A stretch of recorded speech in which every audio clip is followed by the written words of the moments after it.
that the deadlock could force the government to consider another path. We are about to make a decision as government to see if we can inter the remaining parts or bodies because of lack of any further people have come out for DNA, and maybe just create a memorial center within the Shakahola itself. Out of 453 bodies exhumed from shallow graves in the vast Shakahola forest, 333 DNA samples were collected.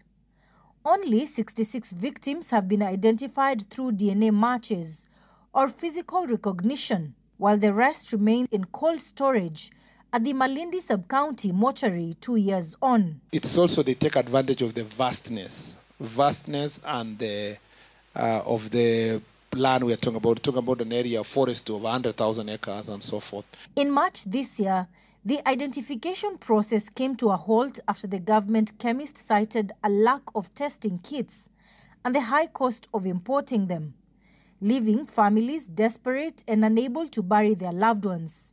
The process has never resumed. Limetuweka standby. Limetuweka hostage. We are not moving on. Marian Nyambura, Citizen TV. Families, friends and staff of the Kenya Pipeline Company gathered at the Kenya Pipeline Company Morendat Institute grounds in Naivasha to honor and celebrate 9 colleagues killed in last week's train accident. The tragedy occurred when a staff bus collided with a Kenya Railways cargo train at Morendat. Kenya Pipeline Company, led by the Managing Director Joe Sang, has assured families that investigations are underway and findings will be made public. The company has also pledged to pursue compensation for those lost. Willie Lusige has that report. Grief and sorrow fill the air. The Kenya Pipeline Company Morendat Institute in Naivasha as colleagues, friends and families gather to mourn 9 lives cut short in the Morendat train tragedy. The fatal crash happened when a Kenya Railways cargo train slammed into a KPC staff bus, ending the morning shift for some in the most tragic way possible. Tears flowed freely as victims were remembered, described as hardworking, dedicated and deeply loved. It was a sad scene. We say a lot of sorrow to the families. It was hard seeing them. And even breaking the news to them, we didn't know how to do it.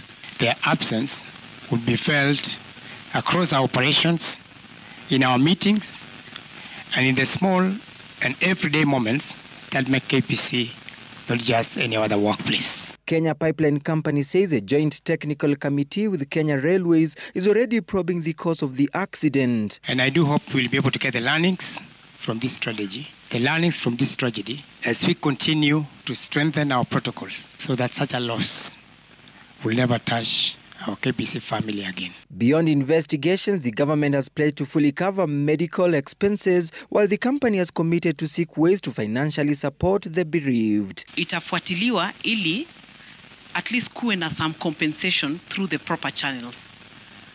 Haiwezi rudisha maisha, but it will make life a little bit better for those who are left behind.